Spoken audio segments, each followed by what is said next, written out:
Saya kelompok berapa tadi ya? Kelompok 2 buat Tina. Oh, kelompok 2. Oke deh.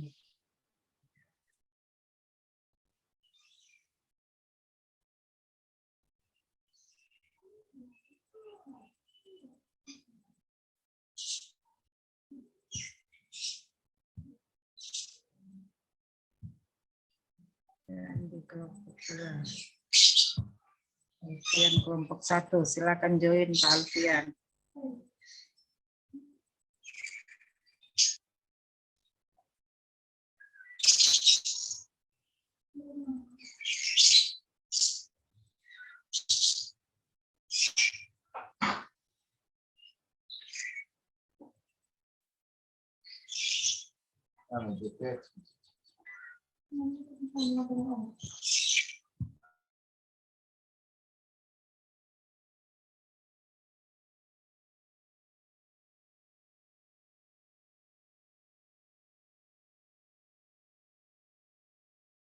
Pak Alfian, sudah ada permintaan join di layarnya?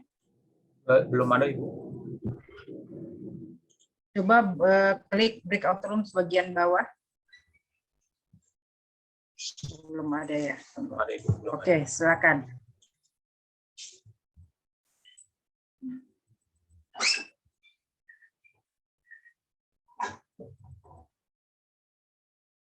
Untuk angkatan 6 Latsar ya, Kabupaten Poso. Saya senang pakai teman-teman ya, lebih familiar ya. Saya ingin berteman dengan ya. Baik teman-teman, di dalam proses pembelajaran tentunya sudah dilalui agenda 1 dan agenda 2. Sedangkan agenda 3 ini paling tidak merupakan inspirasi dari teman-teman untuk menyelesaikan nanti ada tugas atau sebentar di akhir itu ada namanya membuat satu rancangan ya. Dan agenda 1 sudah dimatangkan. Nanti agenda 2 ini mengantar saja. Karena di agenda 2 itu sangat terkait dengan tugas dari teman-teman. Baik, saya sudah mulai Bu Emi, izin.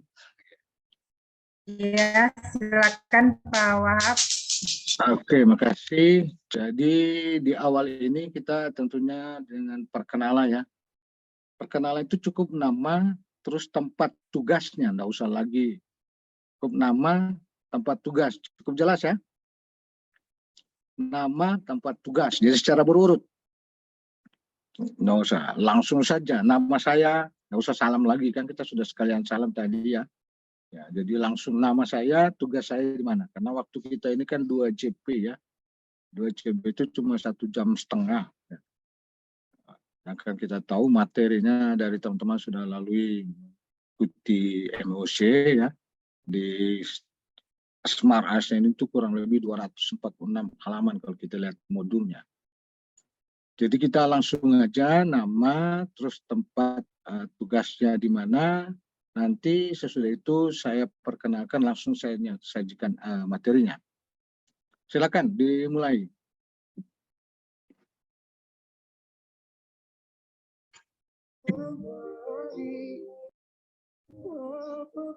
Oke. Oh, ini izin Bapak, mungkin saya duluan mulai. Silakan. Ya, oke, terima kasih atas waktu dan kesempatannya. Perkenalkan, nama saya Daniel Kurniawan. Saya sebagai nutrisionis ahli terampil bekerja di instansi Puskesmas Lawanga, Pak. Terima kasih. Oke. Lanjut aja, berurut.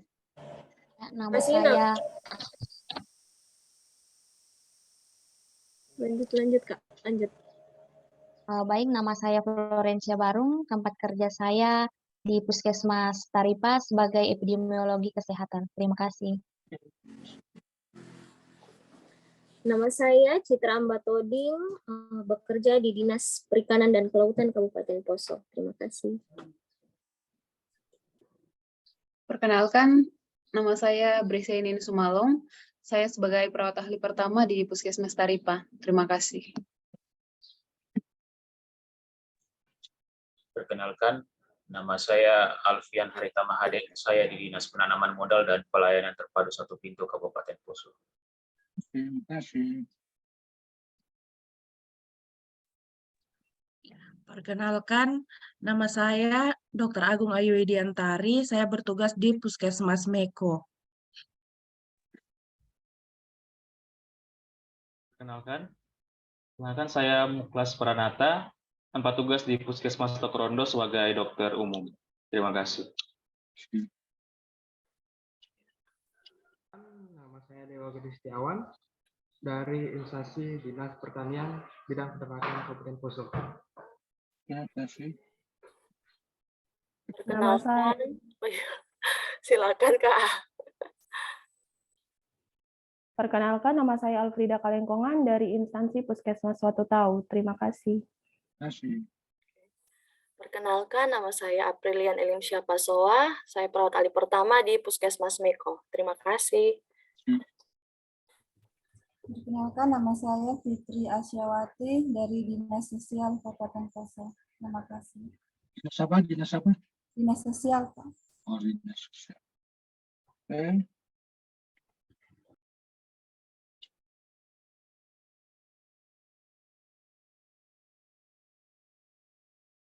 Sudah semua? Sudah semua, Pak. Oke, ada 11 orang ya? Iya, Pak, 11 orang, Pak. Oke, kasih ya. Sudah memperkenalkan tempat kerja. Kalau saya lihat lebih banyak dari 11 ini dominan dari kesehatan ya. Hanya 4 Iya, di Pak. luar ya. Dari Dinas Sosial, Pertanian, Perikanan, dan Perizinan. Baik. Saya langsung izin saya langsung juga memperkenalkan diri karena di materinya itu saya sudah upload 2 hari lalu kalau nggak salah tanggal 7 ya. Ini sudah ada yang buka materinya.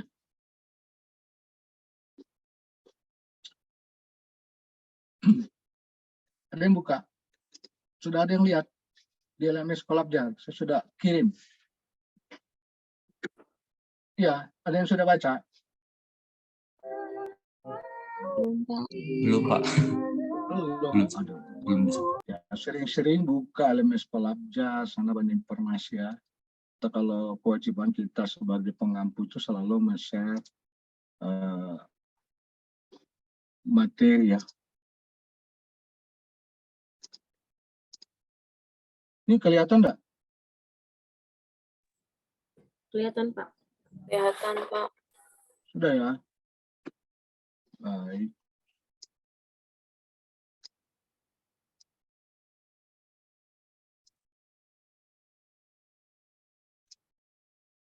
Jadi kita sudah masuk pada agenda 3 tentang kedudukan dan peran PNS untuk mendukung terwujudnya Smart Governance.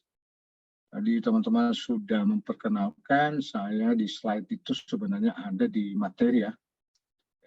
Kalau nama cukup jelas ya, ini nanti dibaca ya, namanya Abdullah Permain ya, lahir di Gorontalo, di Suara Utama, pangkat pembina utama, alamat di Palu jelas, Bumi Anggur, kantor BPSDM Provinsi Sulawesi Tengah. Ini alat komunikasi saya ya, pakai email juga dan HP. Jadi kalau ini kita berkomunikasi. Menyangkut riwayat pekerjaan, yang jelas saya melalui sama dengan teman dari awal masuk menjadi PNS. CPNS itu 89, menjadi PNS di 90, tahun 91 tahun. Juga melalui pendidikan yang seperti teman-teman ikuti sekarang. Cuma namanya dulu prajabatan. Sekarang kan latsar. Dari mohon maaf ini saya karena kewajiban memperkenalkan, saya diberikan amanah ya dalam menduduki satu jabatan mulai dari Kanwil Kesehatan ya. Ini orang kesehatan dari Balai POM. Kalau basic saya itu kan orang kesehatan. Kalau dilihat itu apoteker ya. Jadi saya lihat ada sejawat satu apoteker. Dari Balai POM sampai Kemudi Kesehatan itu sampai 91 2000. Lanjut ke Inspektorat paling lama kurang lebih 13 tahun dari sampai dengan pelaksanaan tugas inspektur, pindah kepala biro, ya, pembangunan di Sekretariat Daerah Provinsi, ya, dan menjadi staf ahli, terakhir Kepala Badan Pendapatan Daerah Provinsi Sulawesi Tengah. Dan sekarang menjadi Widyausaha ahli utama pada BPSDM Provinsi Sulawesi Tengah. Ini sekedar perkenalan ya. Dan itu menjadi pemantik buat teman-teman. Ya, kok bisa aja orang kesehatan bisa di biro melaksanakan di tugas-tugas pemerintahan. Baik, nah, kita punya pembelajaran ini ya. Kita lalui 2 kali pertemuan, hari ini jam 7.30 sampai dengan jam 9, hari Sabtu ya, jam 7.30, jam 9.45, itu 3 JP. Di pertemuan kedua itu kita akan membahas tugas-tugas yang nanti saya sudah sampaikan, dilihat di LMS Kolabjar ya. Tugas itu di materi juga ini ada, itu disampaikan memang disampaikan itu tanggal sebelum kita masuk tanggal 11, jadi tanggal 10 itu jam 4. Tetapi di LMS itu tersedia itu hanya di tanggal 9 dan tanggal 10.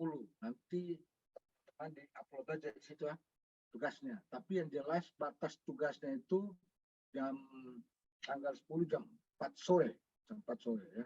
Karena saya itu harus baca dan saya akan evaluasi. Nanti tugasnya itu saya sudah upload ya. Bahkan di materi ini nanti kalau teman-teman bisa lihat langsung buka, itu ada ya. Saya berharap nanti kita jelaskan di penugasan. Baik, teman-teman, kenapa kita mengikuti Latsar? Itu dasarnya ada. Ya. Latsar itu sangat penting buat kita. Kenapa? Untuk membentuk kita menjadi PNS, karakter kita sebagai PNS yang profesional dan berkarakter. Itu intinya memang diamanatkan di Undang-Undang Nomor 5 Tahun 2014 tentang ASN, dan penjabarannya itu melalui manajemen ASN pada PP nomor 17 tahun 2020 yang sebelumnya itu ya, berubah dari nomor 11 ya. Ini diamanatkan dan dipenegasan juga di tentang pelatihan Latsar itu, seorang CPNS itu harus mengikuti pelatihan dasar, dulu namanya jabatan atau dikenal sekarang dengan pelatihan dasar ya. Kalau hal ini walaupun sudah diikuti, tapi kalau tidak, ini kan ada ujian juga ya. Kalau tidak lulus maka gugurlah CPNS kita. Saya berharap teman-teman ya, saya paham semua ini ya, namanya setiap kita, pengalaman saya setiap mengikuti pelatihan kita itu ya serius, santai, selesai, itu utamanya. Jangan dijadikan pelatihan atau apa saja itu hanya dijadikan sebagai menggugurkan kewajiban, tetapi ada ilmu di dalamnya. Itu intinya ya. Dengan suara saya ya. Kalau tidak dengar, tolong saya diingatkan ya Pak Alfian, Ketua Kelompok. Siapa? Oke, kasih. Kemudian dalam hal pelaksanaannya, Latsar itu didukung oleh keputusan LAN ya. Baik mulai dari penyelenggara, bagaimana kurikulumnya, itu 2 hal itu. Jadi yang teman-teman ikuti sekarang ini di agenda 1, agenda 2, agenda 3 itu bagian dari kurikulum yang tertuang dalam keputusan LAN. Jadi kita mengikuti ada regulasinya. Sedangkan di poin 6 ini adalah edaran Menpan yang teman-teman sudah lalui pada agenda 2. Ya. Nilai ASN berakhlak. Itu sudah sebagian dari hal tersebut sudah dilalui. Tapi itu sangat mendukung di dalam pelaksanaan tugas nanti teman-teman ya. Dan itu menjadi panduan, bukan mendukung lagi. Baik, kalau agak cepat tolong saya diingatkan ya. Cepat ya, tidak. Masih bisa didengar dengan baik Pak. Ya, agak cepat. Baik, di dalam pembelajaran ini teman-teman, bahwa agenda 2 ini menuntun kita sebagai tugas ASN pelaksana kebijakan publik, sebagai pelayanan publik dan perekat serta pemersatu bangsa itu agar kita bagaimana mendukung terwujudnya smart governance. sehingga kita mampu bagaimana kita memberikan dukungan mengelola tantangan, masalah dan terhadap tugas-tugas yang kita emban, ya, bukan saja teman-teman saja sekarang ini CPNS, kita juga sebagai ASN bagaimana kita melaksanakan tugas-tugas itu sehingga perspektif Smart ASN itu ada di dalam unsur ini yang kita pelajari, ya.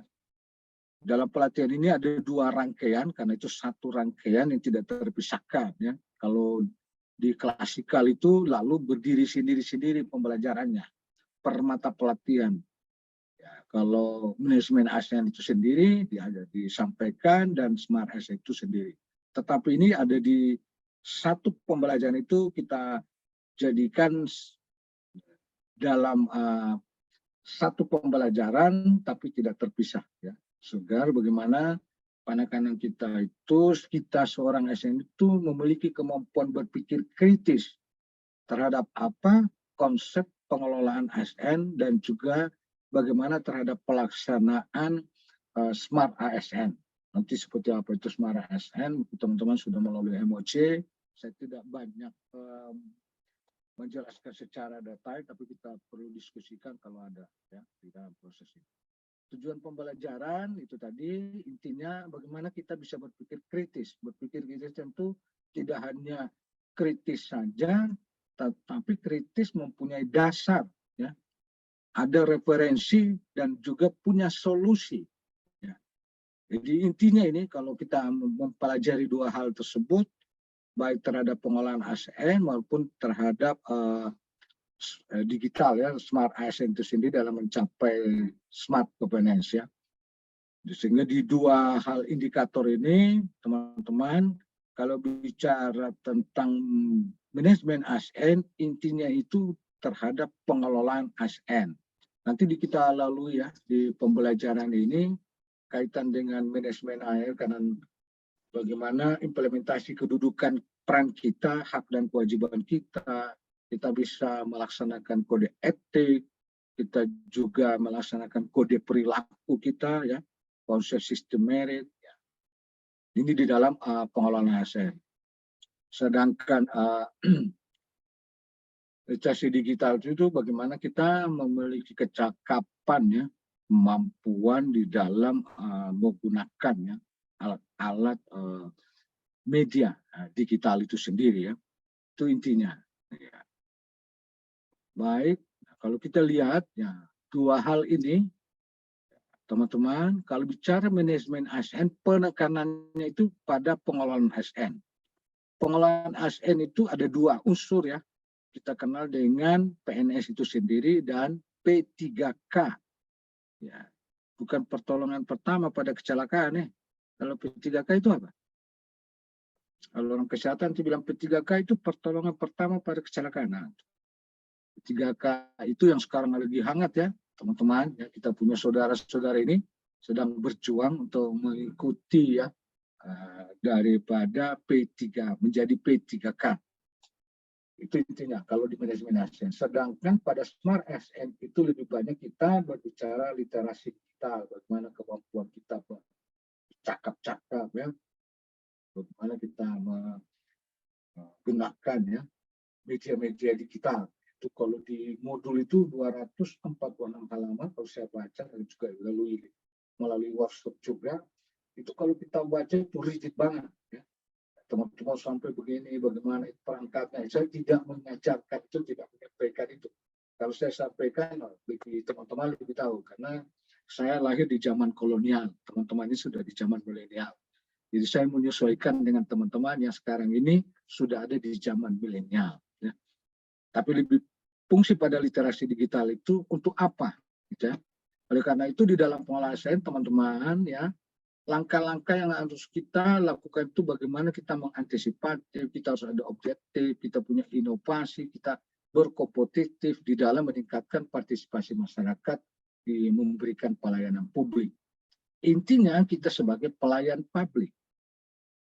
Bagaimana kita seorang ASN kita kelola itu di dalam mana tugas kita, apalagi yang kita emban itu, kita harus betul-betul secara profesional Oh, nanti unsur-unsur pengolahan ASN itu seperti apa, nanti juga teman-teman akan lihat di dalam 14 unsur itu nanti dilihat di mana ruang lingkup kita itu 14 unsur itu sudah berjalan dengan baik atau tidak. Kalau dia belum berjalan dengan baik, berarti ada gap dengan regulasi, itu bisa dijadikan satu isu, ya. Bisa jadi satu isu yang Bapak teman-teman bisa angkat nanti di rancangannya. Sedangkan literasi digital itu bagaimana lahirnya ini, ya, media digital itu kita lebih cepat, efisien, efektif, responsif, komunikatif, dan terus melakukan peningkatan dari birokrasi melalui inovasi dan adopsi, ya, terhadap usaha yang terpadu. Jadi ini intinya itu, ya, di dua ini. Sebenarnya kalau saya sudah sampaikan selesai materi saya, habis. Karena teman-teman sudah ada modul, ya, saya baca, ya. Tapi saya mencoba di dalam slide itu di mana saya juga tampilkan supaya teman di mana penekanan-penekanan yang harus saya sampaikan, ya, kaitan dengan baik pengolahan ASN itu sendiri, bagaimana dengan literasi digital. Jadi ada beberapa slide yang saya skip, ya. Baik teman-teman, ya. Smart governance itu bagaimana jadikan kita itu pemerintahan yang baik. Nah, kalau menjadi pemerintahan baik, kita sudah punya ASN yang sudah terkelola dengan baik, dia memahami tugas-tugas dengan baik, dia sudah mampu membuat atau bercakap-cakap dengan literasi digital, dengan inovasinya, ya. Nah, itu menuju kepada smart governance yang sudah serba teknologi informasi, menggunakan teknologi dan di dalam komunikasi pemerintahan. Bagaimana juga terwujudnya pemerintahan yang transparan, ya, dan keterbukaan data, dan merumuskan kebijakan sesuai dengan kebutuhan masyarakat, warga. Intinya itu smart governance, tujuan itu menjadi pemerintah yang baik itu sekarang ini teman-teman, kalau saya baca itu di tahun kemarin itu dari BKN itu kurang lebih sudah 30%, ya, pelayanan itu sudah menggunakan digital. Jadi 30%. Apa maksudnya itu? Berarti ini memenuhi smart governance sehingga bisa saja kalau sudah menggunakan literasi digital atau menggunakan inovasi hal tersebut, mungkin saja, ya, pengalaman saya, ya, kalau saya di Badan Pendapatan Daerah itu layanan kita itu memberikan layanan terhadap masyarakat yang mengurus pajak kendaraan bermotor. Awalnya itu, ya, teman-teman, ya, kita secara manual. Setelah kita menggunakan Samsat online yang tadinya menggunakan kurang lebih 20 tenaga, ya, ASN kita tambah dengan honor, sekarang dengan adanya Samsat online literasi digital, itu pegawainya itu hampir setengah, bahkan kurang lebih 7, hanya 8 orang yang berperan di dalamnya. Itu pun yang begadang itu yang palingnya itu di bagian komputer, ya. Yang lain itu hanya membantu administrasi saja, ya, untuk membackup, ya. Tapi cukup cuma 2 orang saja kalau itu di induknya, ya. Jadi kalau teman-teman lihat saja di Samsat Poso, ya, itu di istilahnya di Samsat itu bagian unit kita itu sudah menggunakan dulu. Bayangkan saja itu kalau tanpa ada menggunakan Samsat online, menggunakan literasi digital itu, ya, pelayanannya itu dari pindah satu ke pindah yang lain, misalnya ke polisi dulu, baru itu langsung ke kita, masuk ke jasa raja. Seefektifkah pelaksanaan seperti itu? Nah, itu karena dengan literasi digital lebih efektif lagi. Orang cukup masuk di Samsat, 1 kali urus, yang penting lengkap, selesai. Tidak kemana-mana lagi, ya. Sedangkan bank saja sudah di dalamnya. Itu bagian dari menuju kita mewujudkan smart governance yang berbasis teknologi informasi, penggunaan kita punya layanan, ya. Kalau di puskesmas mungkin ada layanan, ya. Saya pernah mengampuh teman-teman saudara, ya, ada di puskesmas, dia menggunakan kartu itu, sudah menggunakan, orang masuk mendaftar pertama, ya, itu pakai kartu, dia cukup sudah langsung pakai digital, langsung tembus ke tempat unit pelayanannya, langsung dikirim datanya di sana. Jadi masyarakat yang dilayani yang di sana sudah siap, masih yang mau dilayani ini sudah tahu tujuannya kemana. Itu yang satu inovasi yang dibangun oleh teman kita yang di Puskesmas Sanurara ya. Yang kebetulan saya bimbing. Jadi intinya teman-teman, ini manajemen ASN itu kaitan dengan pengelolaan itu bagaimana kita pegawai itu menjadi pegawai yang profesional. Ada nilai-nilai dasar, ada etika, ada profesi kita bebas dari intervensi politik dan praktek KKN. Kalau ini teman-teman sudah teman-teman dapatkan di agenda 1 dan agenda 2 ya. Kaitan dengan bagaimana kita bebas dari intervensi politik dan praktek KKN. Itu di agenda 1 itu ya. Memiliki nilai-nilai dasar. Nilai dasar itu etika ini profesi. Nilai dasar itu salah satunya adalah nilai ASN berakhlak. Selain kode etik ya.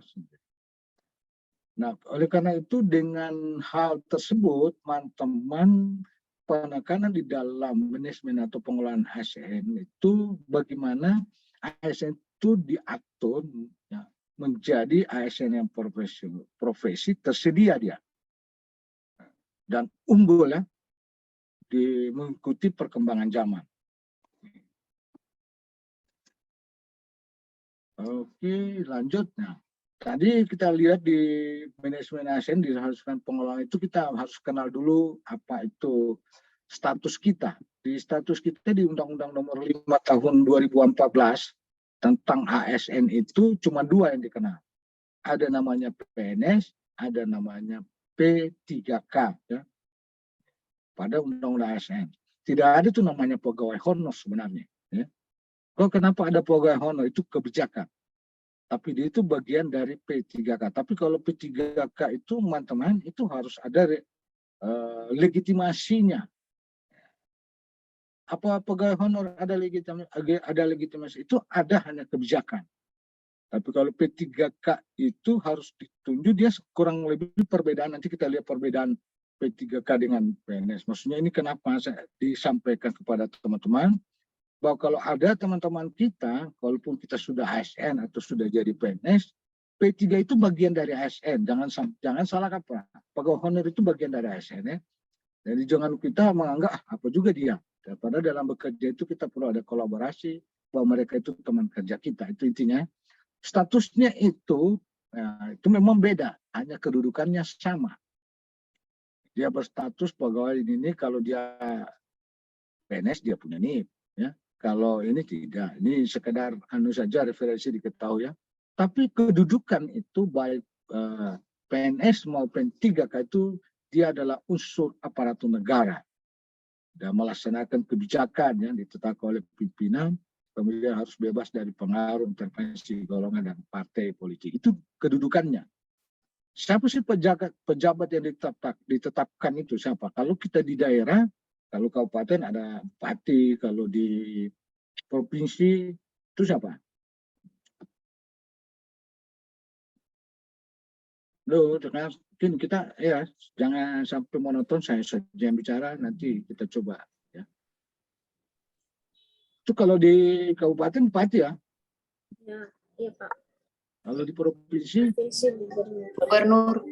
Nanti kalau tentunya kan tidak langsung ditangani oleh bupati, tentu ada unsur perangkat daerah yang menangani itu. Itu siapa? Itu sekedar ini ya, kita diskusi secara referensi saja. Teman-teman kan mengikuti ini kan pasti dari perangkat daerahnya yang secara teknis mengelola itu kan. BPSDM atau BKD? BKD. BKD. Oke, itu sekedar saja ya, memanti kita jangan sampai. Baik, nah ini yang perlu teman-teman. Di dalam unsur manajemen ASN kita harus pahami dulu fungsi, tugas, dan peran kita.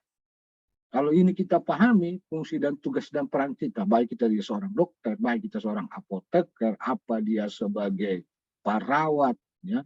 Jangan teman-teman kita apoteker, tidak. Tapi kita itu ASN. Ingat, kita itu ASN. Cuma profesi kita di dalam tugas kita hanya berbeda. Kita melaksanakan tugas-tugas sebagai seorang dokter, melaksanakan tugas-tugas kita seorang apoteker, melaksanakan tugas-tugas kita, misalnya jadi perawat kalau di kesehatan ya.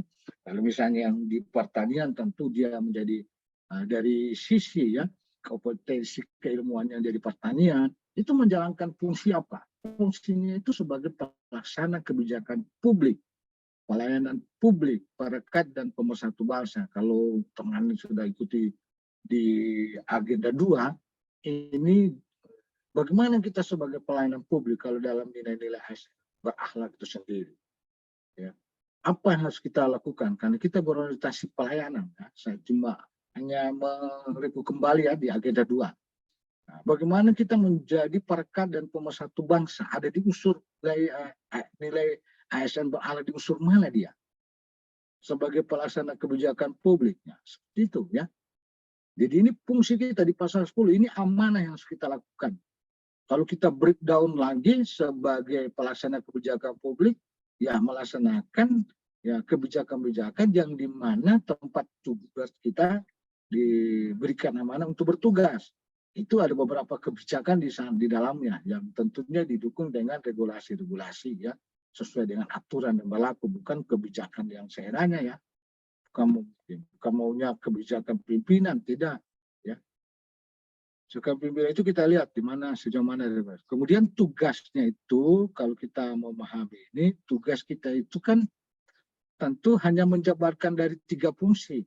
Kalau bicara pelaksana kebijakan berarti melaksanakan kebijakan publik. Intinya saja itu.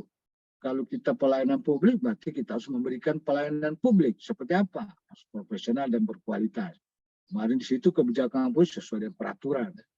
Nah, kemudian di tugas kita itu bagaimana mempererat persatuan dan kesatuan NKRI.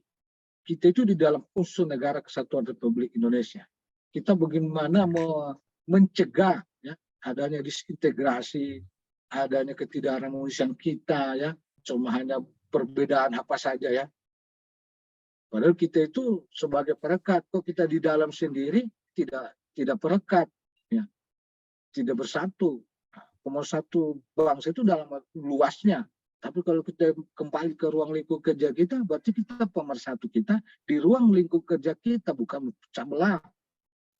Karena ada unsur sesuatu, kadang-kadang ini pengalaman saya aja. Waktu dulu di zaman kolonial, ini karena merasa ya dia kalau bisa yang lain itu tidak perlu. Jadi kita harapkan pada teman tidak demikian ya. Kemudian peran kita kembali kepada peran. Tadi ada yang bilang saya seorang epidemiolog, saya seorang perawat. Nah, tentu sebagai masuk di dalam unsur pelaksana ya. Ada lagi ke perencana dan pengawas di dalam penyelenggaraan tugas umum. Ini tolong ya dipahami ya, kalau kita sudah tahu fungsi tugas peran kita seorang ASN ya, aparatur sipil negara, ini betul-betul kita jalani. Kalau saya berangkat, kalau kita bicara ASN itu profesi tidak? PNS itu profesi? Nah. Nggak ada bisa jawab. Ada? Profesi, Pak. Ya iyalah profesi lah. Selain profesi dari sisi keilmuannya ya, basic keilmuannya misalnya dokter dia profesi dokter. Tapi secara umum kita PNS atau ASN itu adalah apa yang profesi. Jadi kita profesi itu ASN ya. Kita jaga ya. Masuk saja ini susah ya jadi ASN. Kalau kita kembali lagi hakikat daripada kedudukan peran tadi ada di mana kita? Nah, kita lihat sekarang itu kan PNS P3K itu sebenarnya sekarang mengarah tidak ada lagi dibilang ASN pusat dan ASN daerah. Nanti ya kan sudah. Jadi kita itu sudah PNS ya. Cuma ya ditempatkan di daerah gitu ya. Kita kalau membacanya.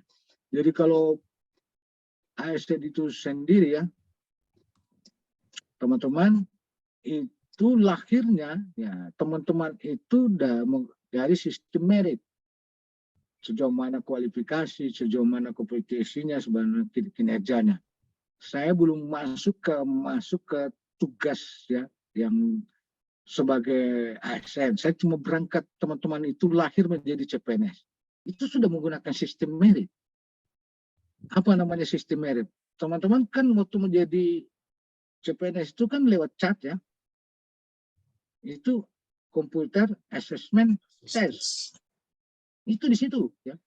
Sudah menggunakan sistem merit itu kaitan dengan penerimaan CPNS itu sendiri. Apa kualifikasi yang dibutuhkan? Ya, kalau saya lihat ini lebih dominan di sini kan kesehatan. Ada yang umum. Kalau yang kemarin di kabupaten lain ada juga yang guru. Yang dibutuhkan itu kualifikasi ya, kompetensi. Nah, kalau kita bicara kinerja itu soal nanti sebentar, nanti sudah ada sistem merit. Sekarang juga dikembangkan sudah menggunakan sistem talenta ya. Itu nanti kita bahas di pengelolaan ASN. Saya hanya memperkenalkan kalau kita bicara jabatan dalam ASN itu cuma dikenal dengan 3. Ada jabatan ya, pimpinan tinggi, ada jabatan administrasi, ada jabatan fungsional. 3 ini. Jabatan fungsional punya 3 tingkatan, pratama, muda, maja, dan utama. Tentunya disesuaikan dengan klasifikasi ya, baik pangkat atau dia punya pendidikan ya. Sedangkan jabatan administrasi itu ada 2, administrator dan pengawas. Dan jabatan pimpinan tinggi itu ada 3, pratama, maja, dan utama. Yang perlu hal di sini teman-teman, nanti kita masuk di pengelolaan ASN tentang jabatan. Tapi saya sudah, ini ada pelaksana di bawah ya. Pelaksana itu sebagai staf ya. Sekarang ini ada perubahan ya, perubahan di dalam tata kelola ASN itu kaitan dengan jabatan pengawas ini dan jabatan administrator.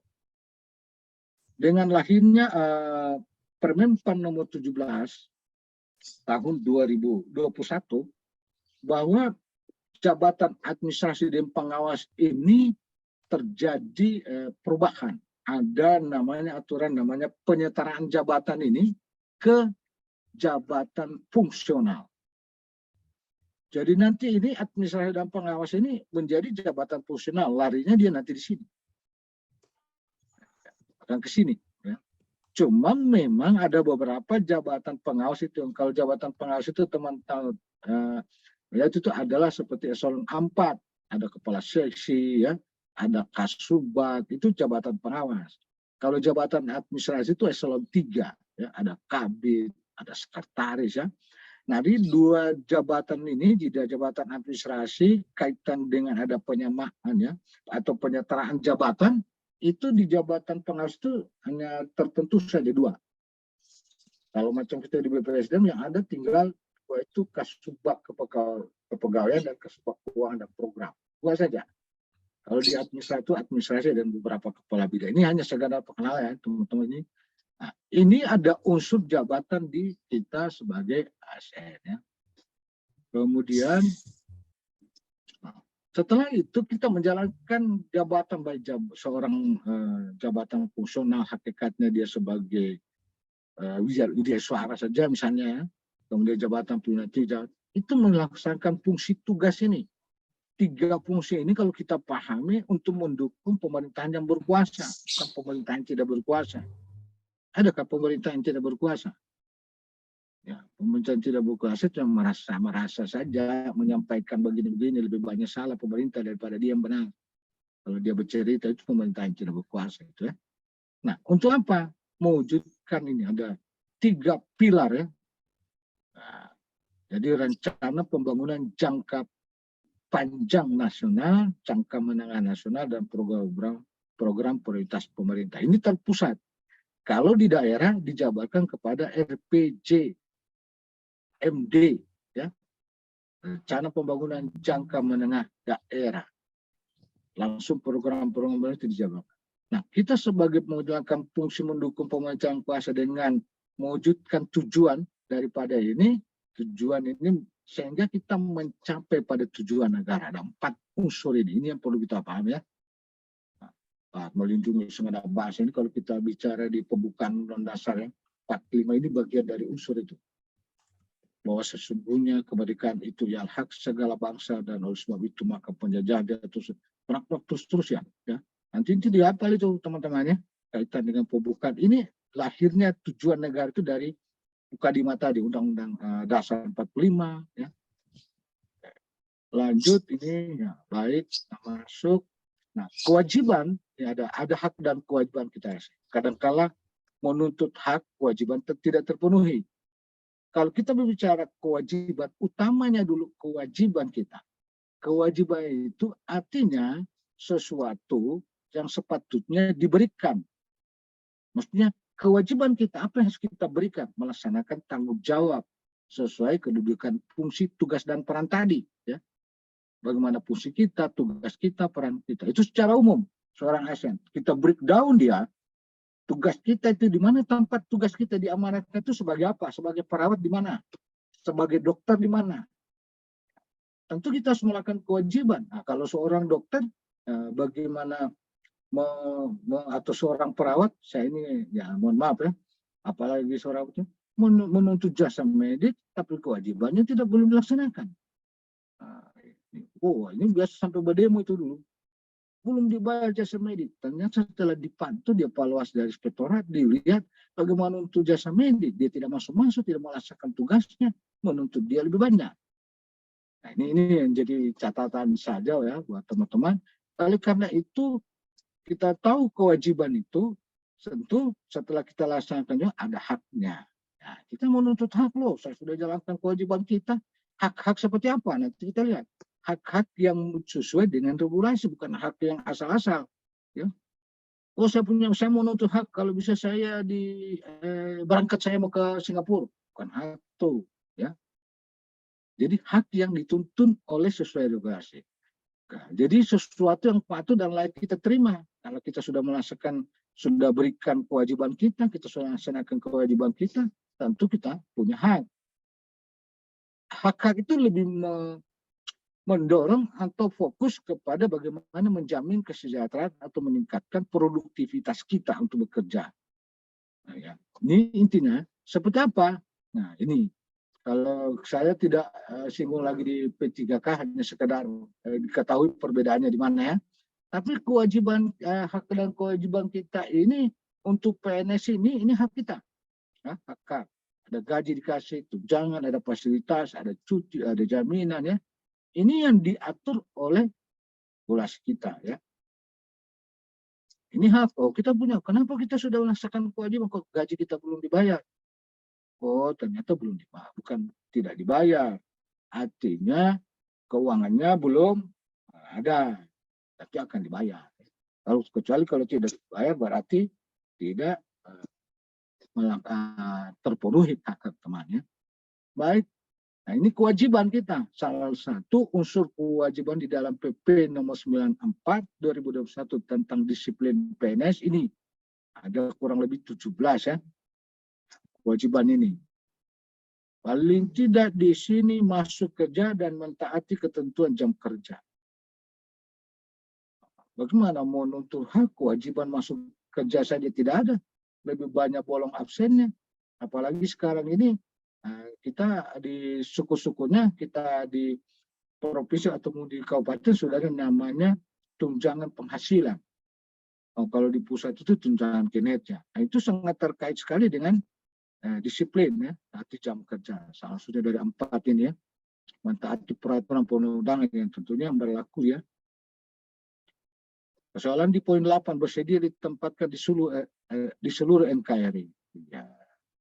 Sehingga pada waktu teman-teman mengikuti CPNS itu di sistem chat itu sudah jelas penempatannya ya. Ini di sini, di sini, di sini. Sehingga tinggal memilih. Jadi kalau dulu tidak, kita umum. Setelah mau ditempatkan, oh saya waktu masuk bikin pernyataan siap ditempatkan di mana saja. Setelah ditempatkan di Manui, tunggu dulu Pak, saya punya orang tua sakit, Pak. Ini Manui kan di pulau ya. Padahal sebenarnya siap. Ini kewajiban. Baik.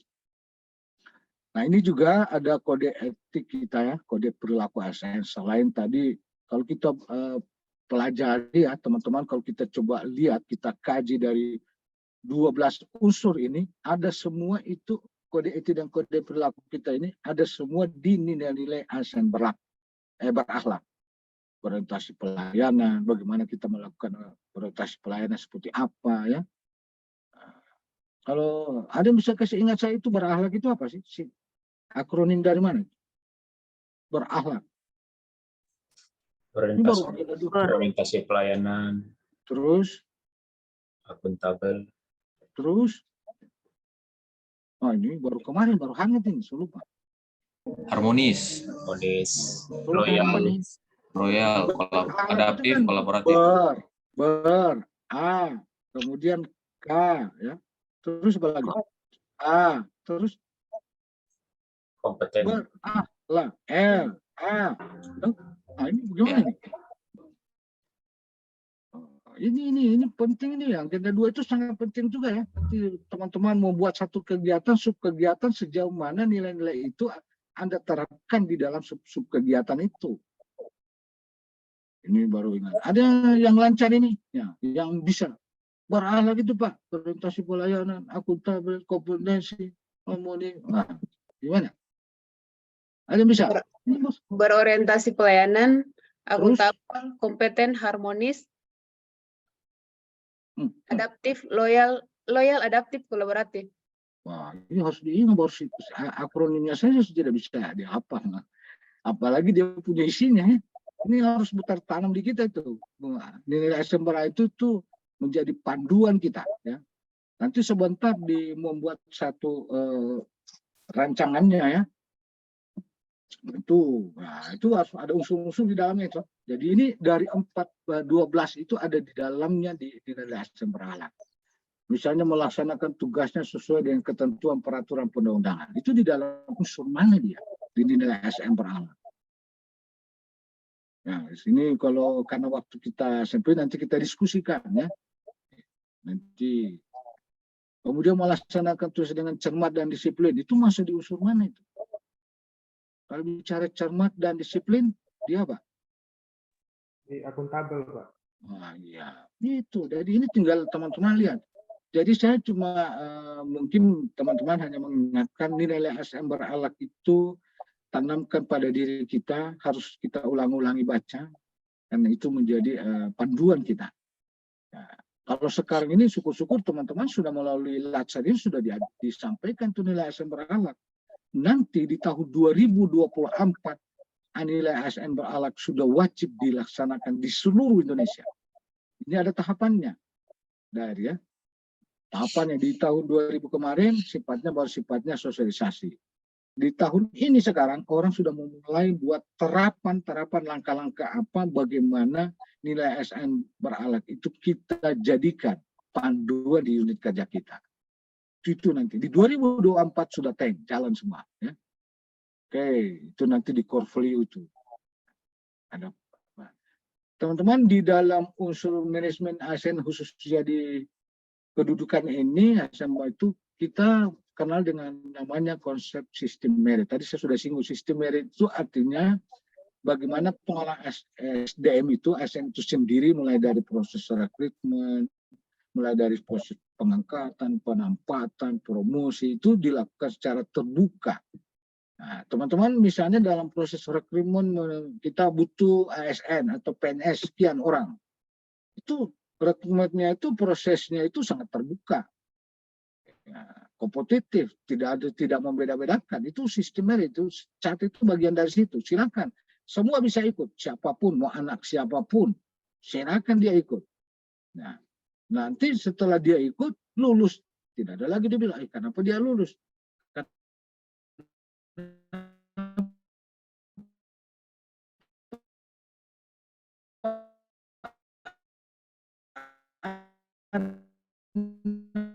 Boleh jadi Pak, suara dan gambarnya mengalami gangguan Pak.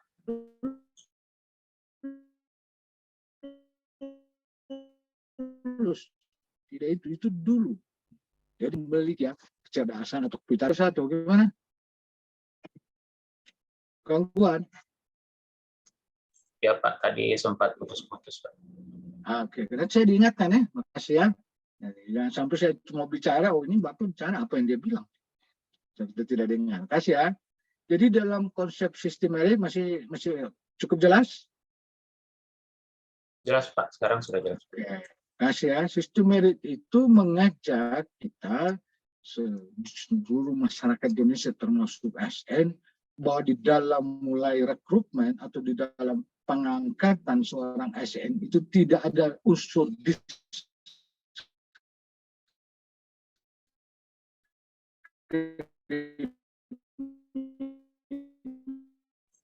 Putus lagi Pak suaranya.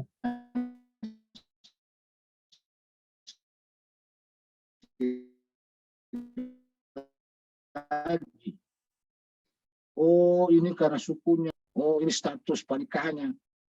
Putus. Oh. Halo, 1, 2, 3, 1 gimana? Putus. Sudah stabil Pak. Halo, 1, 2, 3, 1. Ini soalnya saya pakai data. Coba saya ganti ya. Baik. Saya ganti pakai WiFi.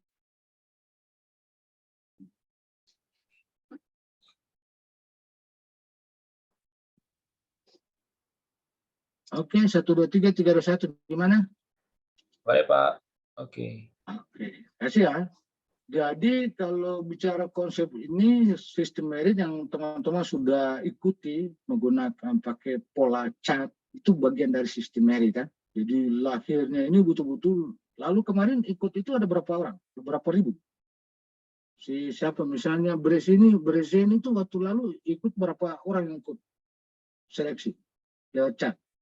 Untuk Puskesmas Taripa, Pak, ada sekitar 80. Berapa? 80 untuk perawat ahli pertama yang melamar di Puskesmas Taripa. Terus yang lulus berapa? 5 orang, Pak. Waduh, maka bersyukur ya, Breseni ya. Lalu 80 jari menolakkan pakai sistem merit chat.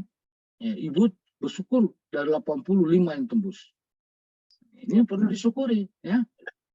Kalau Pak Dewa gimana?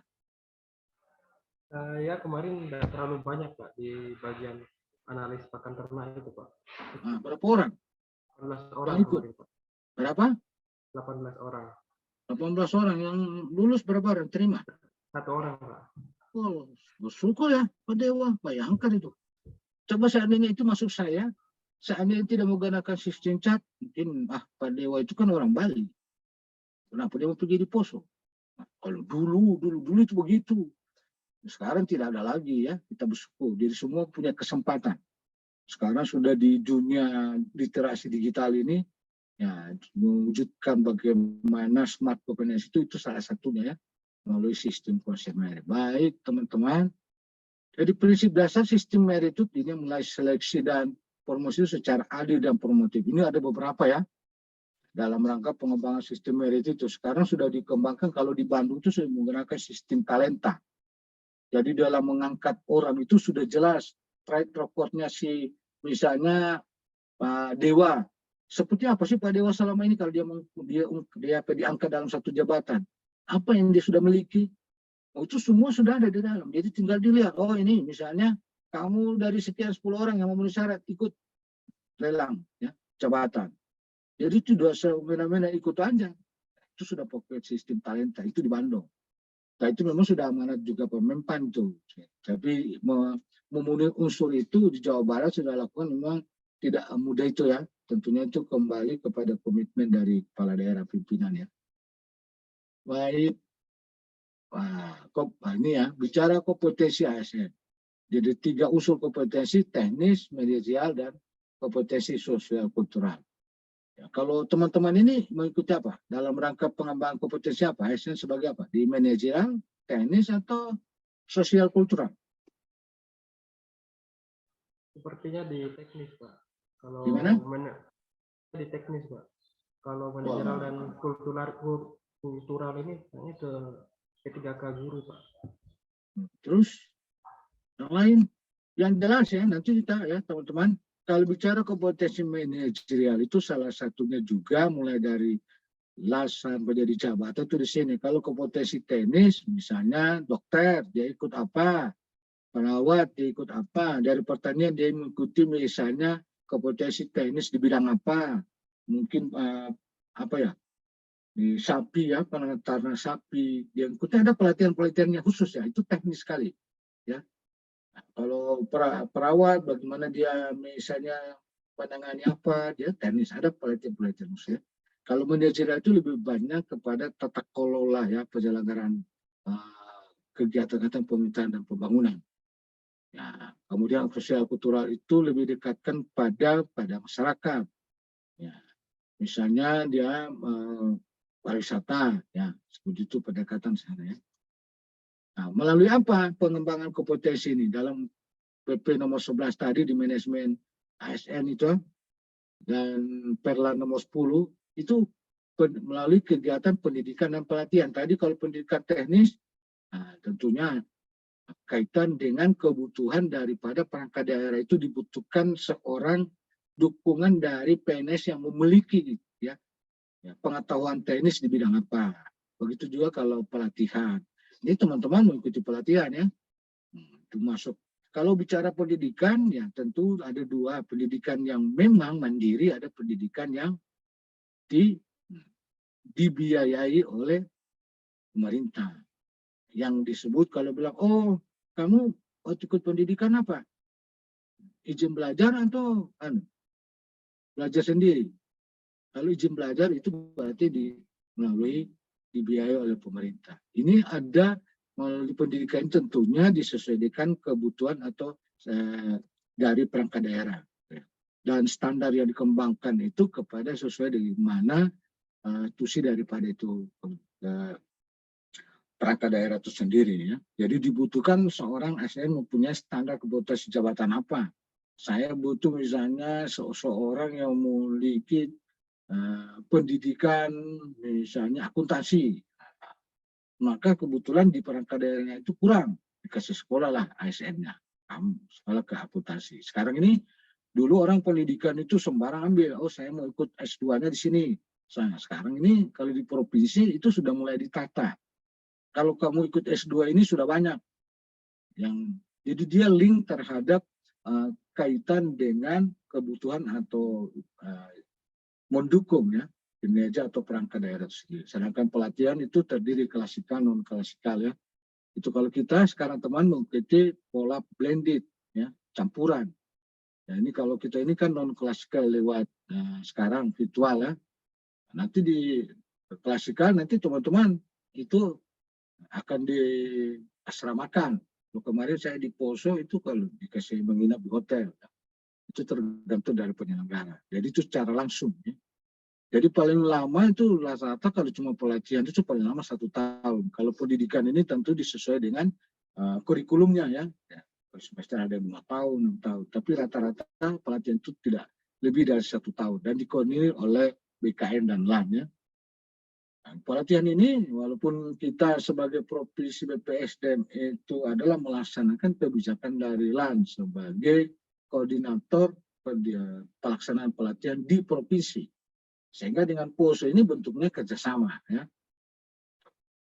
Pelatihan ini baik. Nah, ini yang saya sebut mekanisme pengelolaan ASN.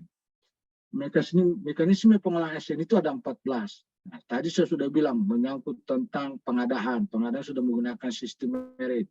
Pangkat dan jabatan. Ini jabatan tadi saya sudah singgung terjadi perubahan. Ya, lebih banyak sekarang jabatan itu jabatan administrasi sekarang itu akan diarahkan ke jabatan fungsional ya. Masuk semua jabatan fungsional sekarang. Dan jabatan fungsional tentu itu nanti ada uji kompetensi. Nah, nanti teman-teman akan melalui ya. Teman-teman kita sekarang yang dulu memegang jabatan kepala seksi ya atau eselon 4 sekarang sudah dialihkan, sudah penyetaraan menjadi jabatan fungsional. Nah, jabatan fungsional sekarang sedang kita kaji ya, bagaimana pelaksanaan dari jabatan fungsional ini. Dan itu menyangkut angka kredit. Kalau dokter sudah tahu itu kalau angka kredit gimana, mencapai angka kredit ya. Itu juga perawat supaya naik pangkat, kaitan pangkat dan jabatan. Jadi pangkat itu selalu ya berbarengan dengan jabatan. Kalau dia jabatan eselon 2, kalau eselon 4 itu pangkat minimal itu dia harus 3C.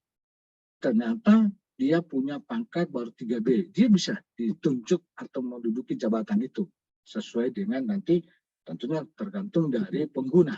Ya.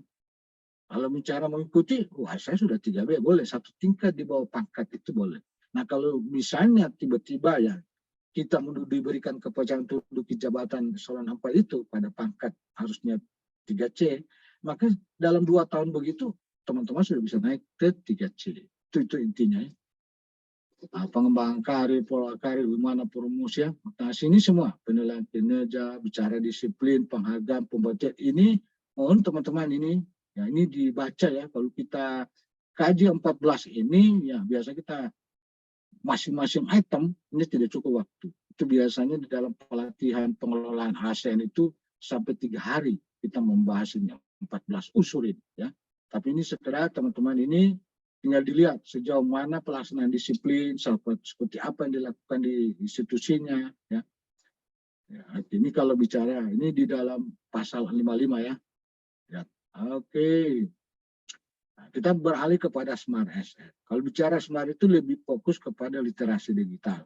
Bagaimana kita itu teman-teman kalau bicara literasi digital itu kemampuan kita mengakses, mengelola, memahami, mengkomunikasikan, dan menciptakan informasi secara aman, tepat. Yang jelas intinya menggunakan teknologi digital. Kalau bicara literasi digital, ya. Ini kalau menurut si UNESCO ya.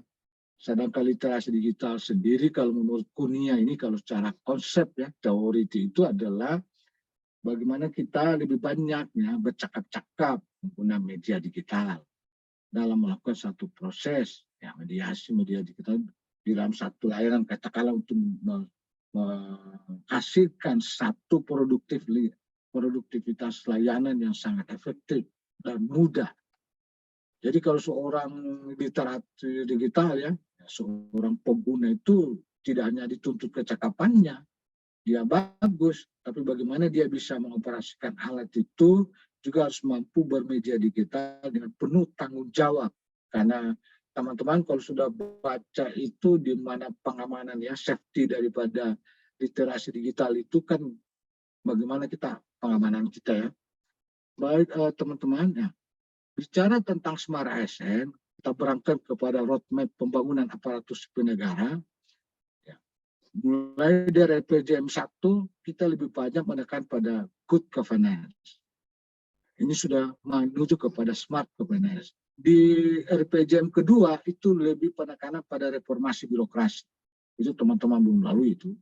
Pada RPJM ketiga sudah menggunakan sistem merit. Itu teman-teman sudah lalui ya.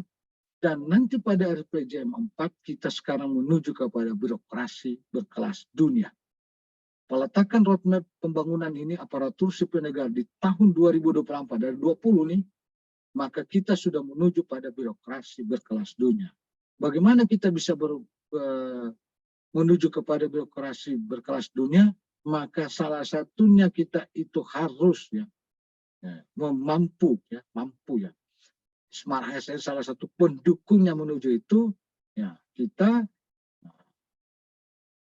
harus mempunyai integritas, nasionalis, profesionalis. Di sini yang paling tidak nih. Kalau bicara literasi digital harus mempunyai ilmu teknologi dan bahasa Inggris. Ya. Kalau kita bicara punya networking, dia sifat-sifat daripada sini yang smart itu ada kurang lebih 8 unsur ini ya. Kalau ini kita sudah lakukan, teman-teman ini pada smart sekarang ini dilaksanakan baru sejauh mana memanfaatkan media digital itu di dalam pemberian layanan ya. Nanti kalau hal-hal seperti ini akan dilalui teman-teman, kalau sudah memahami ada 8 unsur ini dan itu kita bisa laksanakan, maka teman-teman menjadi seorang leader digital. Bahkan dia mempunyai talenta digital kalau ini hal ya. Nah kalau literasi digital dan leader ini maka menuju kepada Indonesia Emas. Jadi kalau dengar-dengar apa sih Indonesia Emas itu? 2045 itu peletakan bahwa kita itu menjadi Indonesia Emas. Saya biasa bilang Indonesia Emas kan Indonesia kita sudah banyak emas. Kenapa mau dibilang lagi Indonesia Emas? Artinya kalau bicara Indonesia Emas kita sudah dikenal di dunia ya. Ini baru menuju birokrasi berkelas dunia. Ini birokrasi kita dengan memiliki ini akhirnya menjadi ada leader digital kita ya. Kita pemimpin-pemimpin yang menguasai digital. Ini kalau kita bicara roadmap kaitan dengan smart ASN ya. Jadi teman-teman ada 4 pilar daripada literasi digital. Itu ada di modul ya. Kita bicara digital skill, kecakapan, ada digital skill, ada bagaimana aman menggunakan media digital, ada namanya digital etis kita menggunakan media digital. Kemudian bagaimana mudah kita menggunakan digital ya. Ini ada 4 komponen literasi digital ini secara rigid itu rincinya itu ada di modul ya. Tapi saya coba elaborasi kalau kita bahas satu-satu ya, memang waktu tidak cukup ya. Nanti kita teman-teman kan sudah lewat emosi ya, tentu sudah membaca, bahkan mungkin sudah ada yang dilaksanakan ya. Kita menggunakan media digital HP saja ini semua ada di dalamnya ya. Baik. Nah, kepotensi literasi digital seorang itu ya ada bagaimana kita bisa mengakses itu ya, media digital ini yang intinya cermat dan bijak. Kalau kita berkomunikasi itu harus etis. Kalau kita misalnya mengikuti atau memproduksi konten digital itu harus punya tujuan. Apa tujuannya? Begitu juga ya ini menyuntik dan memproduksi ini ada konten-konten digital itu ada tujuannya, ini yang kedua ya. Kemudian dia mempunyai, kalau kita memegang literasi digital diberikan amanah sebagai admin, tentu kita harus menjaga keamanannya. Itu intinya. Ini harus kita miliki itu ya teman-teman. Baik, kalau kita secara umum nasional Indonesia Digital Nation itu ada unsur pemerintahnya di dalam, ada unsur masyarakatnya di dalamnya, ada unsur ekonominya di dalamnya. Kalau bicara pemerintahan, dia berperan pada regulasi dan kebijakan dan bagaimana mengendalikan itu ya media-media digital. Hanya teman-teman itu, kenapa ini putus ini, kenapa ini ada dikendalikan oleh pemerintah. Apalagi kalau ada konten-konten yang di luar yang bersifat intoleran, ada radikal, itu langsung dikendalikan. Ya. Begitu seorang di masyarakat sendiri, tentu dia menggunakan aktivitas digital. Kita seorang masyarakat saja pasti menggunakan HP medianya itu. Nah, kemudian ada beberapa aplikasi yang disiapkan, ada infrastruktur yang disediakan. Ini masyarakat kita memanfaatkan ini. Bahkan mungkin ada masyarakat itu sendiri juga membuat atau menyiapkan ini ya, hal-hal tersebut. Sedangkan di ekonomi digital dia juga memiliki sumber daya manusia memiliki digital ya, bercakap-cakap, ada teknologi penunjang, ada riset. Kita contoh kalau bicara ekonomi digital, bagian dari pemanfaatan literasi digital itu misalnya Gojek dulu itu ya. Kita misalnya dulu mau beli makanan, coba bayangkan, kalau kita pergi dulu di Masomba misalnya, atau kita pergi di pasar mana itu, lalu di Poso, pergi di sana. Sekarang tidak, cukup menggunakan literasi digital, pesan saja Pak, Gojek sudah datang dia. Ya. Nah ini diharapkan seperti itu. Salah satu layanan ke publik itu Gojek ya. Nah, contoh kalau kita di Bapenda, salah satu menggunakan literasi. Nanti kalau teman-teman bagaimana, ada inovasi enggak? Supaya orang datang di puskesmas itu, dia datang itu terlayani lebih cepat. Ya. Di awalnya cuma manual, kita menggunakan digital, cakap digital, dia datang. Cepat, terlayani tidak terlalu lama. Itu intinya ya, di dalam literasi digital. Kalau bicara implementasi, bagaimana etisnya ini, kalau kita bicara, etika itu bagaimana punya kesadaran, tanggung jawab, integritas, dan kejujurannya. Nah, kalau bicara implementasi dalam 4 unsur, kita tidak bahas ya, nanti ini cukup dia dipahami, bagaimana menerapkan salah satu peraturan regulasi yang berlaku, dia punya tata krama, bagaimana ya, di dalam unsur implementasi etis kita menggunakan digital, ya secara individu ya, kita menyadari bagaimana kita menyesuaikan diri, ya melaksanakan terhadap pemanfaatan media. Kemudian demikian ya, begitu juga budaya. Bagaimana kemampuan kita membaca, memeriksa, wawasan kebangsaan ya. Ini nilai Pancasila. Kembali lagi ke agenda 1. Dalam kehidupan kita sehari-hari. Di dalam kita dan masyarakat. Bagaimana implementasinya, yaitu memegang teguh Pancasila dan Bhinneka Tunggal Ika. Oh ini agenda 1 ya. Ini kalau di dalam unsur digitasi digital. Kemudian bagaimana? Ini paling tidak juga ini keamanan. Mana itu pengamanan kita. Orang tahu banyak sekali sekarang. Oh Pak, saya punya HP dihackal. Di situ dia bilang Papa minta pulsa. Nah, ini berarti tidak ada unsur pengamanan di dalam media digitalnya. Saya kemarin saya punya HP dia akan ada disebutkan di situ. Saya sebagai akan membuka lelang mobil.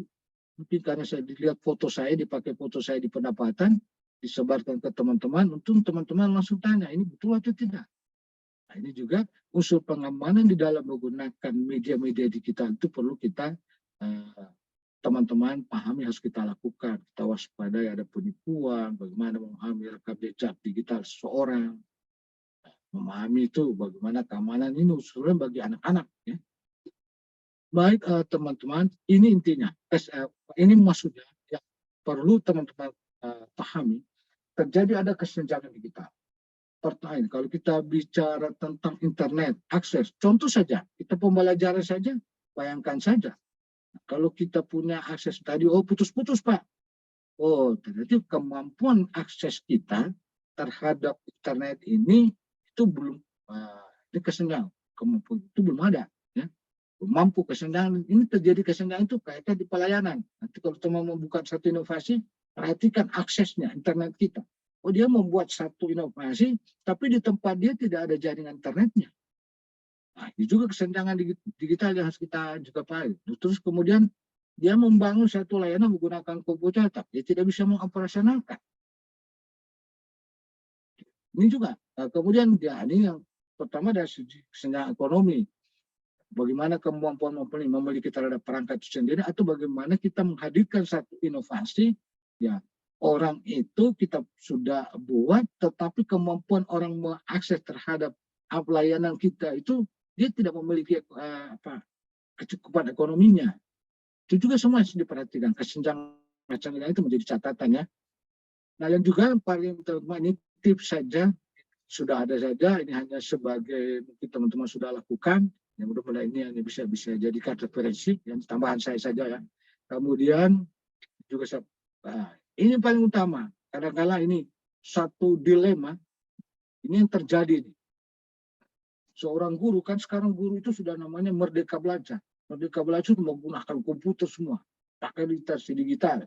Seorang guru itu, ya, namanya saja baru, mau pegang saja komputer sudah susah, apalagi mau pergi pakai jaringan, pakai apalah itu semua. Akhirnya, karena dia tidak mampu, ya mungkin karena kurangnya dia, hanya dia gantung diri, dia stres karena dia gagap teknologi. Sebenarnya kalau kita gagap teknologi tidak harus kita juga terlalu tegak, kita kan belajar pelan-pelan. Namanya ini kan masih baru. Saya aja waktu masuk di sini yang tadinya saya mohon maaf dulu ya, bukan tidak juga semua. Waktu saya menjadi kepala perangkat daerah di Bapenda, semua rata-rata semua sudah jadi dilaksanakan oleh mitra kerja saya di bawah. Tapi sekarang menjadi ide suara tidak boleh kerja sendiri.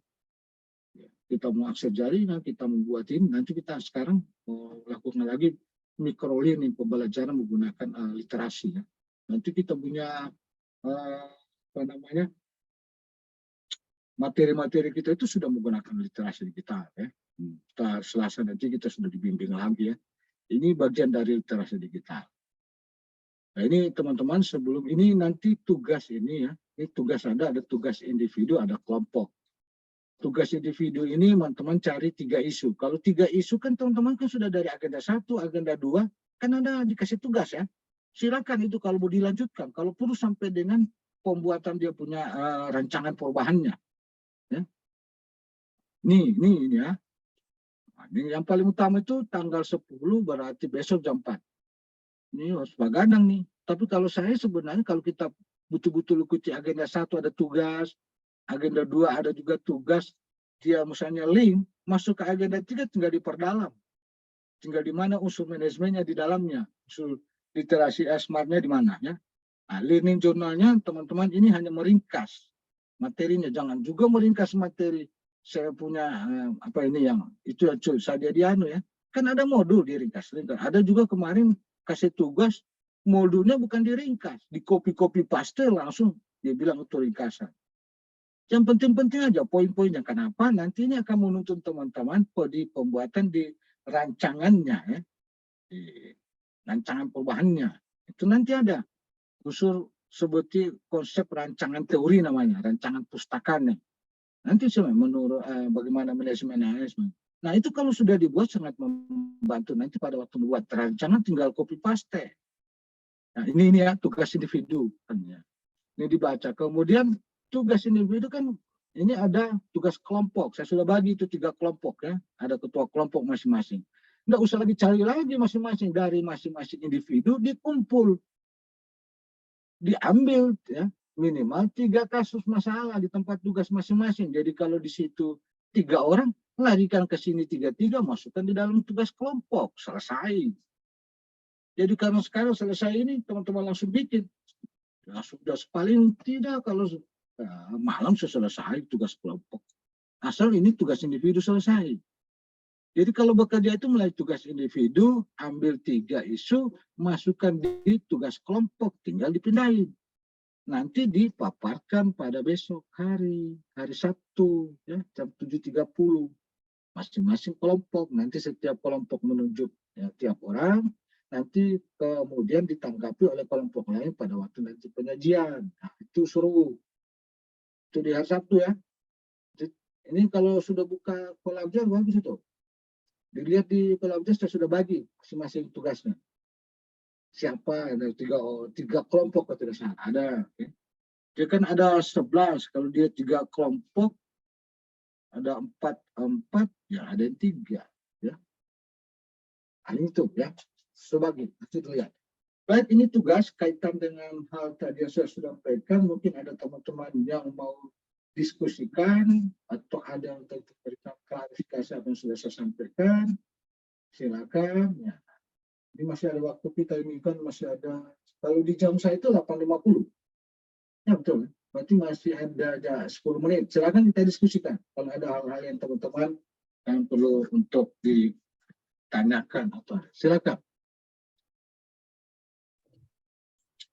Mohon izin bertanya, Pak.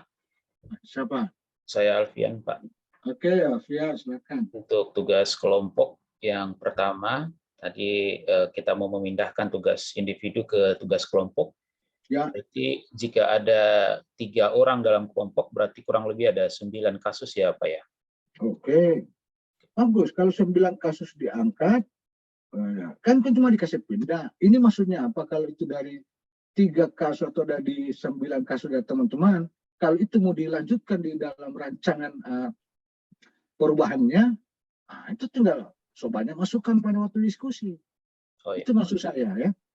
Bagus saja kasih langsung supaya ada masukan dari teman-teman pada waktu ditampilkan. Oke, ini kan tugas masing-masing, diskusi apa penyebab.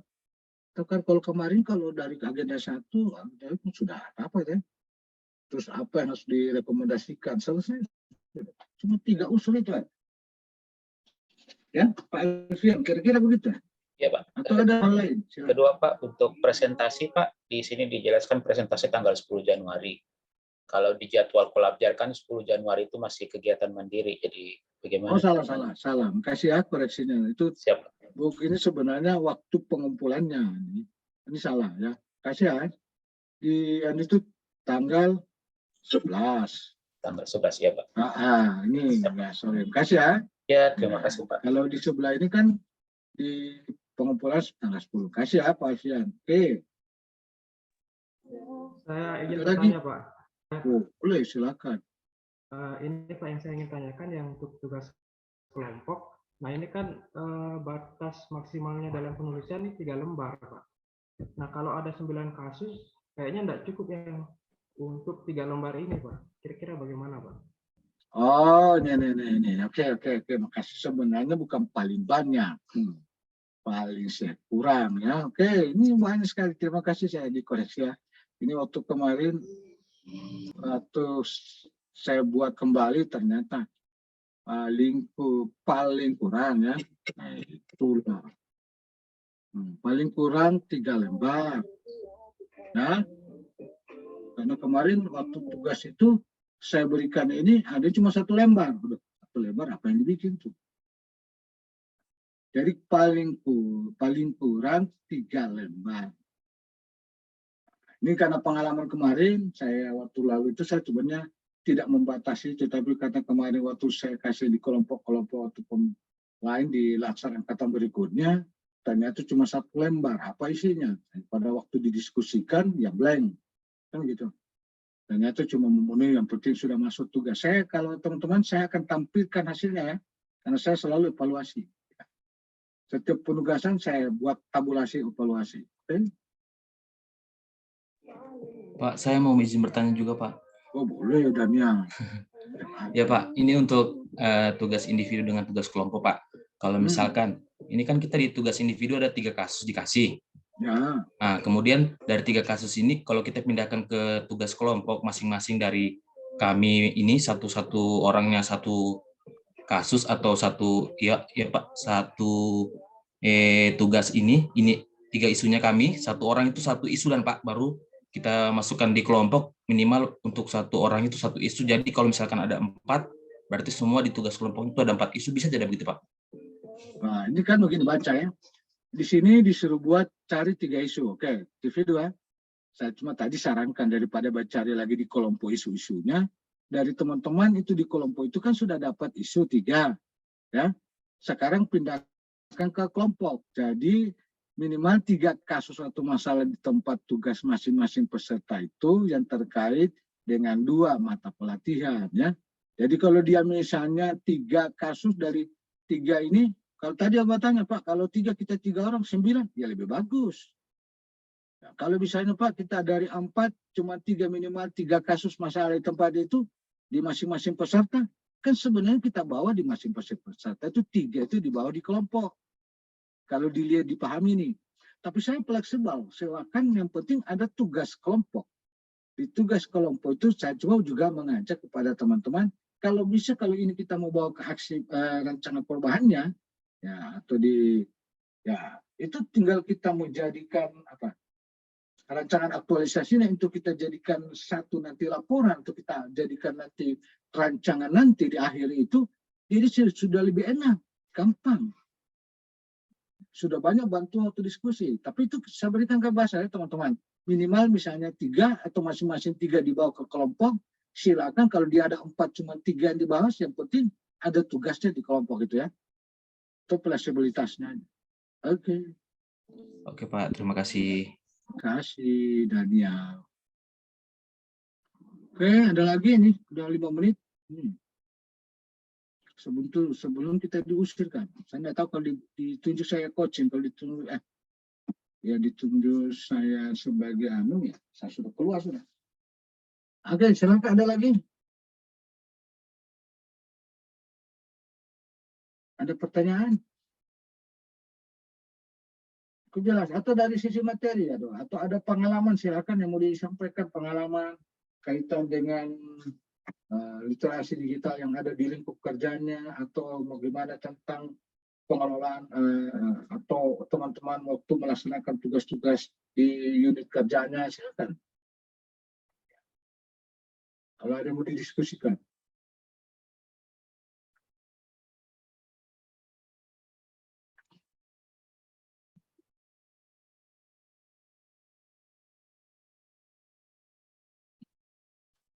Oke, kalau tidak ada, sambil menunggu kita ke room besar ya.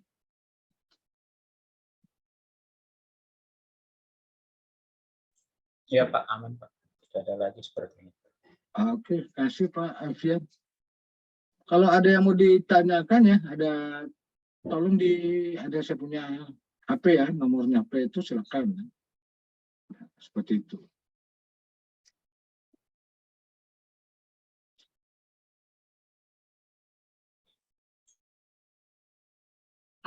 Oke, kalau tidak ada, terima kasih teman-teman.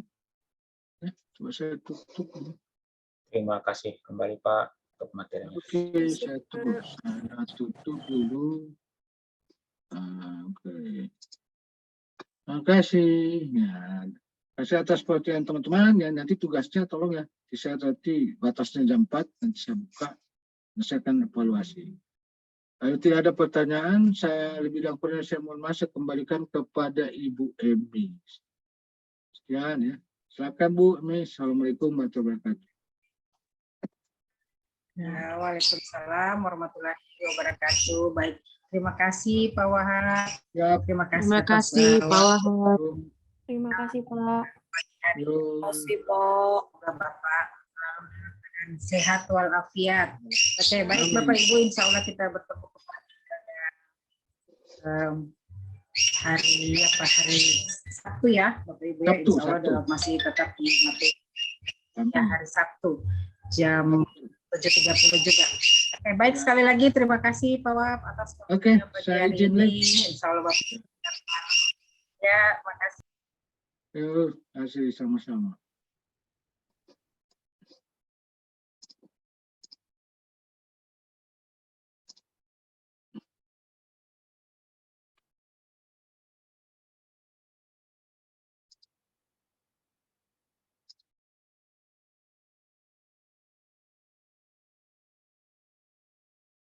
silakan di stop record saja, Pak Alfian.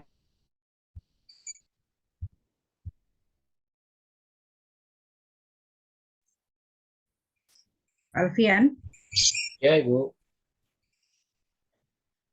ya silakan stop record, Pak Alfian.